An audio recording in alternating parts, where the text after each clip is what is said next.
नमस्कार दोस्तों, आज के इस ज्योतिष कार्यक्रम में तुला राशि वालों का भैरवधाम में स्वागत करते हैं। हृदय से अभिनंदन करते हैं। माता रानी आपके ऊपर सदैव कृपा बनाए रखें। जी हाँ दोस्तों, अब हम आपको बताएं, यह समय आपका बहुत ही उत्तम आने वाला है। अब दुख दूर होंगे। जो आपके जीवन में दुख है वह कब दूर होने वाले हैं और कौन कौन से दुख आपके दूर होंगे, इस राशि के जातकों को हम विस्तार से बताते हैं। आप यह भी समझ लें कि मई का महीना आपके लिए बहुत अच्छा एवं भाग्यशाली साबित होगा। 1 मई से लेकर 19 मई तक जो यह समय रहेगा, यह आपके जीवन में बहुत बड़ा परिवर्तन लाएगा, आपके जीवन में बहुत बड़े बदलाव लाएगा। इसे हम समझाएंगे। दुख क्यों दूर होंगे, मैंने ऐसा क्यों लिखा है, ऐसा मैं क्यों बोल रहा हूँ, क्योंकि सुखों को देने वाले ग्रह का परिवर्तन हो गया है। सुखों को देने वाले शुक्र, धन, दौलत, यह जो सांसारिक जितने भी सुख साधन है वह सब देने वाले, दाम्पत्य जीवन में भी बेहतर स्थिति बनाने वाले हैं, प्रेम बनाए रखने वाले हैं। ग्रह शुक्र अपना आप राज परिवर्तन कर चुके हैं। अपनी उच्च की राशि मीन राशि को छोड़ करके अब मंगल की राशि मेष राशि पर गोचर कर रहे हैं। जो शुक्र का परिवर्तन है यह आपके लिए बहुत ही महत्वपूर्ण है। इसलिए दोस्तों, क्योंकि यह आपके राशि होते हैं और लग्नेश भी होते हैं, और साथ में यह आपके अष्टम भाव के भी अधिपति बनते हैं और आपके दाम्पत्य जीवन में गोचर करेंगे। जहां एक तरफ आपकी लग्नेश है वहीं दूसरी तरफ अष्टमेश है, तो लग्नेश को इसका दोष नहीं लगता है। इस चीज को भी समझना चाहिए, परंतु इसका प्रभाव तो मिलेगा ही। तो क्या आपको शुभ परिणाम मिलेंगे, क्या सावधानी आपको रखनी होगी और आपको क्या क्या उपाय करने होंगे, हम सब समझाएंगे। और उससे पहले हम थोड़ा सा ग्रह स्थितियों को समझते हैं, क्योंकि आपका इस समय गुरु भी प्रबल चल रहा है दोस्तों। क्योंकि जो इस समय इस बार शुक्र का परिवर्तन है, इसमें कुछ विशेष स्थितियां हैं, उनको समझना बहुत जरूरी है। क्योंकि इसे हम आपको बताते हैं कि कुछ कंफ्यूजन हो सकता है आपको, इसलिए आप समझ लो। शुक्र जैसे ही अब कहा जाए कि मैंने जैसे मई के माह से बताया, शुक्र का परिवर्तन आपकी तारीख में और आपके लग्न में आ चुका है। और दोस्तों, यह मई 19 मई तक आपके लिए बहुत बेहतर है। जैसे शुक्र का परिवर्तन हुआ है मेष राशि में, तो यहाँ पर पहले से ही देवगुरु बृहस्पति विराजमान है, जो कि यहाँ पर 1 मई तक विराजमान रहे हैं। तो देवगुरु बृहस्पति और शुक्र के साथ यति हो गई है। इससे गुरु घंटाल योग का निर्माण हो गया है। यह योग मई तक रहेगा, क्योंकि फिर गुरु भी राशि परिवर्तन कर लेंगे। 1 मई के बाद गुरु भी राशि परिवर्तन कर लेंगे। सूर्य भी पहले से विराजमान है, जो कि 14 मई तक मेष राशि पर गोचर करेंगे। तो यह वैभव योग का निर्माण रहेगा दोस्तों। 14 मई तक इसके बाद योग पूरा हो जाएगा।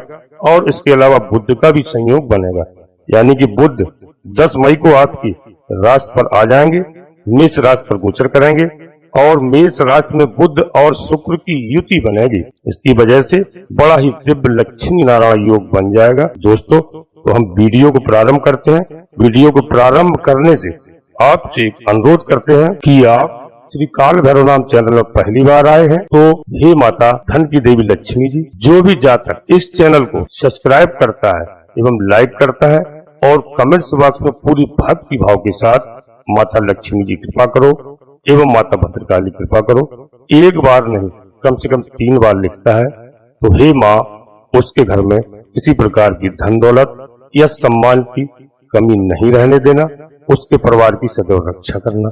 जी हाँ दोस्तों, हम अब आपको आगे बता दें कि जो लक्ष्मी नारायण योग है वह 19 मई तक रहेगा, क्योंकि 19 मई को फिर शुक्र भी परिवर्तन कर लेंगे। तो ये स्थितियां भी विशेष योग हैं। जी हाँ दोस्तों, इनका प्रभाव भी आपके जीवन में पड़ेगा। तो आप समझते हैं आगे कि हम आपको क्या बताएं कि शुक्र के क्या परिणाम मिलेंगे।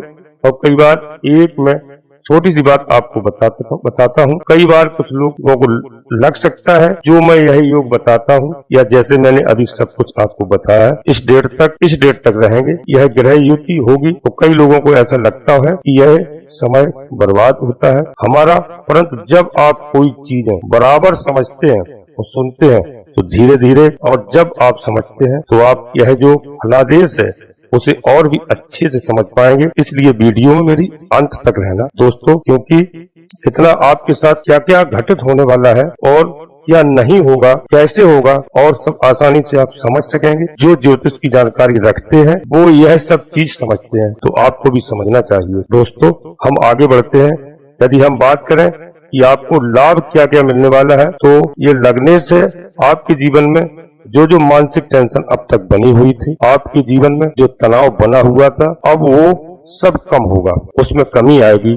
साथ में आपके मान सम्मान में अत्यधिक बढ़ोतरी होगी।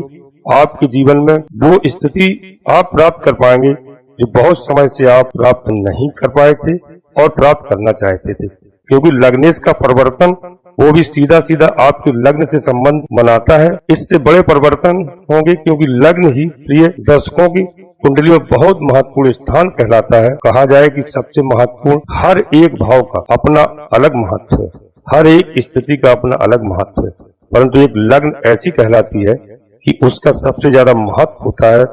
लग्न और लग्नेश का, तो लग्नेश का परिवर्तन और लग्न से संबंध बनाना ये बहुत बड़ी बात होती है, जो कि अब कुछ लोगों का कहना है कि मंगल की राशि है, इससे शुक्र की राशि है, तो कोई ऐसा नहीं कि उच्च की राशि में या मूल त्रिकोण राशि में तो माना जाए कि हाँ बहुत श्रेष्ठ, परंतु लग्न का लग्न से संबंध बनाना अपने आप में एक सर्वश्रेष्ठ स्थिति है, बहुत अच्छी स्थिति है माना जाता है। तो इसलिए बहुत अच्छा समय कहलाएगा। इसलिए मैं आपको बता रहा हूँ कि अब दुख दूर होंगे, क्योंकि जब लग्नेश ही खुद कोशिश करें और प्रयास करें कि दुख दूर हो, तब तो फिर कोई बाधा रोक नहीं सकती है। परंतु कई ऐसी स्थितियां आती हैं जो कि समस्याएं खड़ी करती हैं, उसकी भी हम चर्चा करते हैं। इसके अलावा आपके दाम्पत्य जीवन में प्रिय दर्शकों बहुत बड़ा बदलाव हो सकता है। दाम्पत्य जीवन में किसी भी तरह की अनमन की स्थिति, वाद विवाद की स्थिति, अलगाव की स्थिति बनी हुई थी, उसे यदि आप चाहते हैं तो अतिशीघ्र सब खत्म होगी। आप कोशिश कर सकते हैं कि पुनः आपका दाम्पत्य जीवन अच्छा चल सके, पुनः आप अपने दाम्पत्य जीवन में आगे बढ़ सकें, या किसी भी तरह की स्थिति हो उसे आप बाहर निकाल के और फिर से एक हो सकते हैं। आप यह प्रयास कर सकते हैं इस समय, परंतु इसमें एक विशेष स्थिति भी है। जैसे मैंने योगों को बताया, तो योगों का भी प्रभाव अपना रहेगा, उसे भी समझना होगा। और इसके अलावा व्यापारियों के लिए बहुत अच्छा समय है। व्यापारियों को बहुत धन लाभ, और खासकर जो लोग शुक्र से संबंधित व्यापार करते हैं, जैसे हम बात करते हैं मोटे रूप में कि जो लोग फिल्म इंडस्ट्री में या संगीत के क्षेत्र में और होटल इंडस्ट्री में, ऐसे बहुत सारे क्षेत्र हैं। सफेद वस्तुएं जितनी भी होती हैं वो ऐसे बहुत सारे क्षेत्र हैं जो शुक्र से प्रभावित होते हैं। तो ऐसे व्यापारियों को धन लाभ की विशेष स्थिति बन सकती है। और जो लोग पार्टनरशिप में भी व्यापार करते हैं या कोई काम कर रहे हैं, तो उनको भी लाभ मिल सकता है। देखा जाए दोस्तों, ये बहुत सारे लाभ आपको शुक्र महाराज देंगे। आपके जीवन में जो इससे संबंधित समस्याएं थी अब दूर होंगी और आपको इससे धन की प्राप्ति होगी।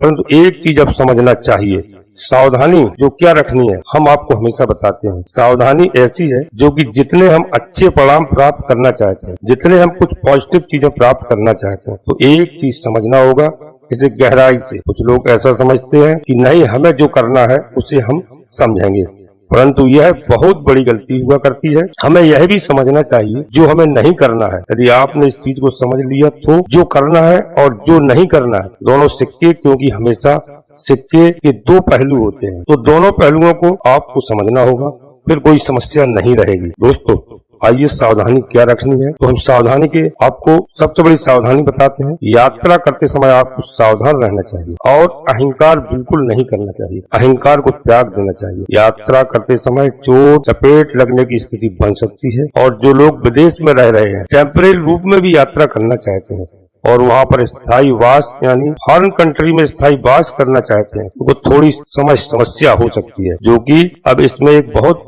महत्वपूर्ण बात है। मैंने जो सावधानी बताई कि समस्याएं हैं, तो उसमें एक बहुत महत्वपूर्ण स्थिति होती है, ग्रह स्थिति आपकी पर्सनल जन्म कुंडली की। यदि आपको समझिए कि आपके शुक्र ऊंच के हैं, बहुत अच्छी स्थिति में है, तो फिर आपको ये जो समस्याएं देखने को मिल रही हैं वह नहीं मिलेंगी और आपको बहुत अच्छे परिणाम होंगे देखने को मिल सकता है। परंतु यदि शुक्र कमजोर है, पीड़ित है, तो और भी ज्यादा समस्याएं बढ़ सकती हैं। इसके अलावा ये समस्याएं बढ़ सकती हैं, और जो मैंने बताया कि लाभ होगा, तो संभव कि वो लाभ भी प्राप्त ना हो। इसलिए आपको एक मार्गदर्शन देता हूँ कि आप अपनी जन्म कुंडली को किसी अच्छे शास्त्री से आप दिखवाएं और उनको दिखवाने के अनुसार ही ग्रह दशाओं को चेक कराइए, क्योंकि नाम और जन्म कुंडली में काफी अंतर पड़ता है। यदि आपकी जन्म कुंडली बनी हुई है तो आप किसी ज्योतिष शास्त्री को अवश्य दिखाएं। हम आपको यही बताते हैं। और उपाय की बात करते हैं तो उपाय के रूप में भगवान आप भोलेनाथ की आराधना करिए। भगवान भोलेनाथ का जो महामृत्युंजय रूप होता है वो आप महामृत्युंजय का जाप भी करवा सकते हैं। भगवान भोलेनाथ की आराधना करें। यदि ना पता हो तो भगवान किसी भी रूप में, भोलेनाथ के किसी भी रूप में जो आप पास उपलब्ध हो उनकी आप आराधना कर सकते हैं। भगवान शिव को एक बहुत बड़ी बात होती है जो भगवान शिव की सेवा करता है और उनको बेल पत्र बहुत ही प्रिय होता है। बेल पत्र जो अर्पित करता है, और यदि 5 दल का बेल पत्र मिल सके तो बहुत ही बेहतर होगा। ना मिले तो आप 3 दल का ही बेल पत्र भगवान शिव को अर्पित कर सकते हैं और चढ़ाएं। जितना भी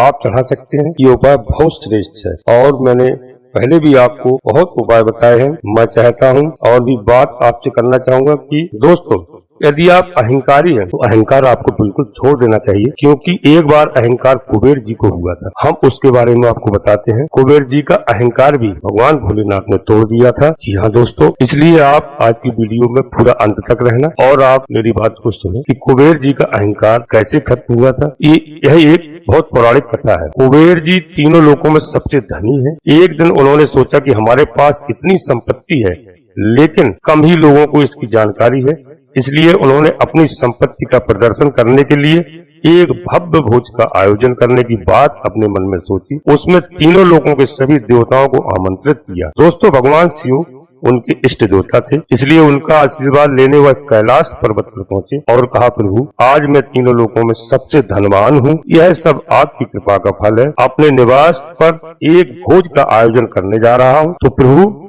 आप परिवार सहित भोज में पधारने की कृपा करें। भगवान भोलेनाथ ने कहा। शिव कुबेर के मन का अहंकार वह मन ही मन ताड़ गए। बोले, बस मैं कहीं बाहर नहीं जाता। कुबेर जी गिड़गिड़ाने लगे, हे भगवान, आपके बगैर तो मेरा सारा आयोजन बेकार चला जाएगा। तो भगवान शिव जी ने कहा, एक उपाय है कि कुबेर जी, मैं अपने छोटे बेटे गणपति को तुम्हारे भोज में जाने को कह दूंगा। तो कुबेर जी संतुष्ट होकर लौट आए। नियत समय पर कुबेर जी ने भव्य भोज का आयोजन कराया। तीनों लोगों के देवता आयोजन में पहुंच चुके थे। अंत में गणपति महाराज जी आए और गणेश जी महाराज के आते ही कहा कि कुबेर जी, मुझको बहुत तेज भूख लगी है, भोजन कहाँ पर रखा है। कुबेर उन्हें ले गए और भोजन से सजे कमरे में सोने की थाली में भोजन परोसा गया। क्षण भर में ही परोसा गया सारा भोजन गणेश जी महाराज खा चुके। भोजन खत्म हो गया। दोबारा खाना परोसा गया, उसे भी गणपति महाराज खा गए। बार बार खाना परोसा जाता और क्षण भर में गणेश जी महाराज उसे चट कर जाते थे। थोड़ी ही देर में हजारों लोगों के लिए बना हुआ भोजन खत्म हो गया, लेकिन गणपति जी का पेट अभी नहीं भरा। वो रसोई घर में पहुंच गए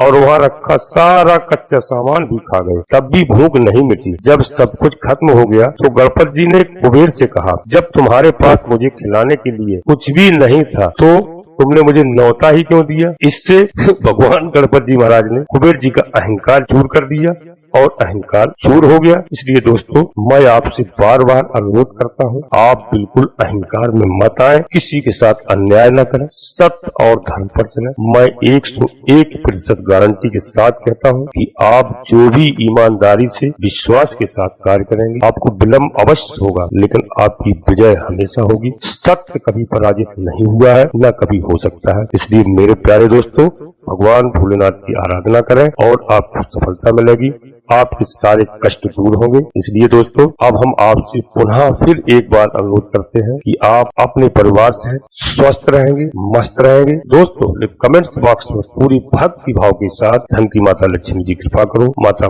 भद्रकाली कृपा करो, एक बार नहीं कम से कम 3 बार अवश्य लिखना और चैनल को सब्सक्राइब कर लेना। जी हाँ दोस्तों, एक छोटा सा प्यारा सा लाइक करना और आप पूरे परिवार से स्वस्थ रहें, खुश रहें, मस्त रहे। जय हो माता भद्रकाली, कृपा करो। धन्यवाद दोस्तों।